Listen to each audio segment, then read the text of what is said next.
Hello everyone. In this video, we are going to learn about a new sorting technique called as insertion sorting. So if you have watched my last video about selection sorting, um, you would have gotten an idea about how the sorting is being done. We are just going to do the basically same thing, either arranging the elements in the ascending or descending order, but here irrespective of the selection sort, we are going to just change the methodology a little bit to a different extent, and that is your insertion sorting. So insertion sorting is a sorting algorithm that treats the input as two parts, a sorted part and an unsorted part, and repeatedly inserts the next value from the unsorted part into the correct location in the sorted path. It's basically kind of similar to the selection sort. Let's explore it. Mm, okay, so here is the definition of it. This treats the inputs as two parts, sorted and unsorted part, and keeps on repeatedly inserting the next value from the unsorted part into the sorted part. Let's see one example here along with the methodology. So here is our list.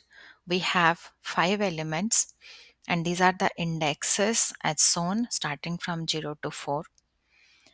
So what happens? Like selection sort, we do have one outer for loop with index variable I, which keeps track of all the elements in the list. So it need to walk through all the elements in the list repeatedly one by one, with placing them in the appropriate order. So then j is initialized to I. So here I and j are both having the value of 1. So that is why the index element 6 with the index 1, the I and j both now correspond to the index variable 1 here, the index value 1. So what happens here? Let me just tell you the procedure of the insertion sort, what happens actually. So here the index variable I, it denotes the starting position of the current element in the unsorted part. It's now it's corresponds to the unsorted part. It's not sorted actually. So initially the first element, the element at index 0, that is 32, is assumed to be sorted. Let's say it's sorted and the element at index I, that is 1, is not sorted. The inner while loop, I will be going through the algorithm, but in the inner while loop, which will be inside the outer for loop with I index variable, it will insert the current element onto the sorted part by repeatedly swapping the current element with the elements in the sorted part that are larger.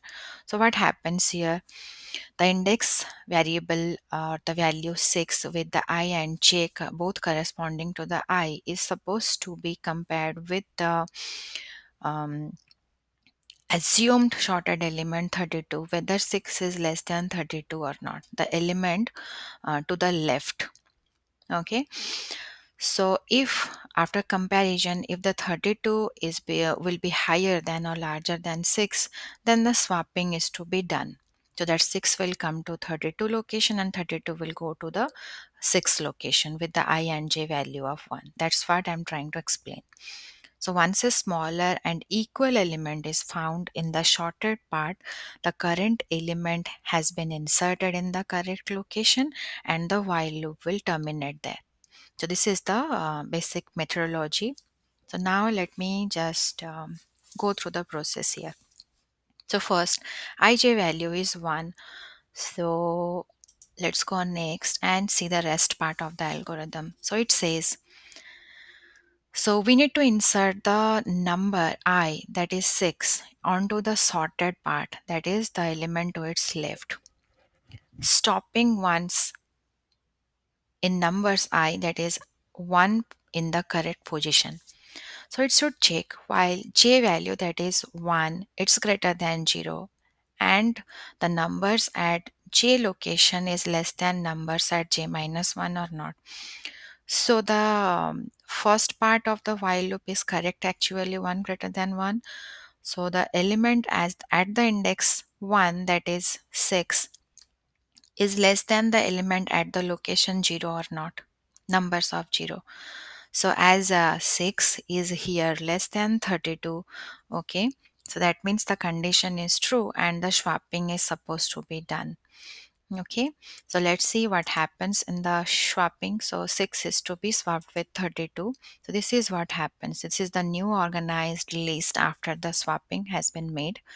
And as we have one decrementation statement, minus minus j, so j value will be now equals to 0. So we will now again come to the inner while loop. So j value, is it greater than 0? No, it's not true because j has been updated to 0 now. So that's why we are not going to execute the inner while loop further. So at the end of the first iteration, we would be having the list sorted in this way. So now you had a correct idea. So we are going to do the same thing again and again through the outer for loop here. Well, so let's see what's next.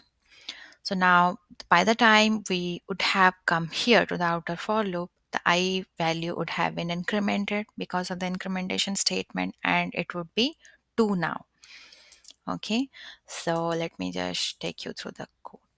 So here the I value is 2, that is pointing to the element 15, and the j value will be assigned to I, that is 2 as well. So I and j are both corresponding to the element 15 with the index 2.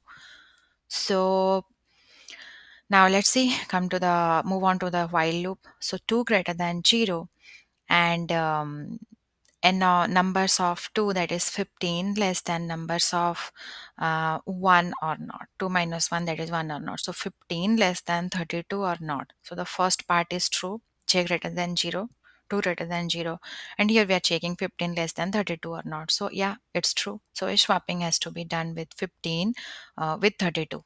The index with 1 will be swapped with the index of 2 right here. Now next what happens? So j value is supposed to be decremented by 1, which becomes 1 now.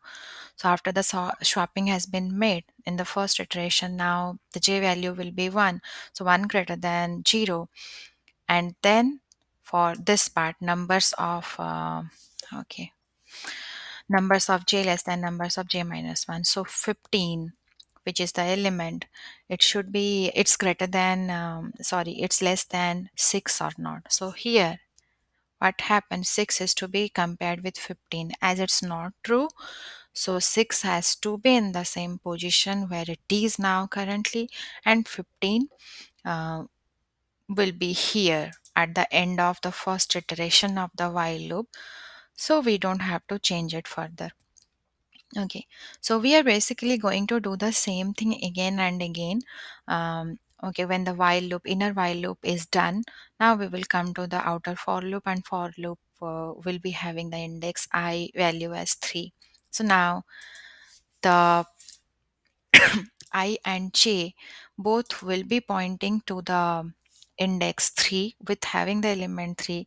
Now through the process that I just explained, in the same way, the while loop will keep on comparing 3 with 32, with 15, and with 6, and then it will swap the positions accordingly. So now 3 came here, now 3 has to be compared with 15, so it has to be here at the position 15, and again to be compared with 6. So this is what the sequence will be right now: 3, 6, 15, 32. So now as we are done with the position 32, that is 3, so the next ij will be pointing to the last element 20. So the same thing will be done accordingly. In the inner while loop, it has to be compared with the 32 element with the index 3, and the next comparison after swapping will put on the sequence into in this order: 3, 6, 15, 20, and 32. This is our last sorted element sequence. So now let's see the same algorithm to be written in the format of a Java programming.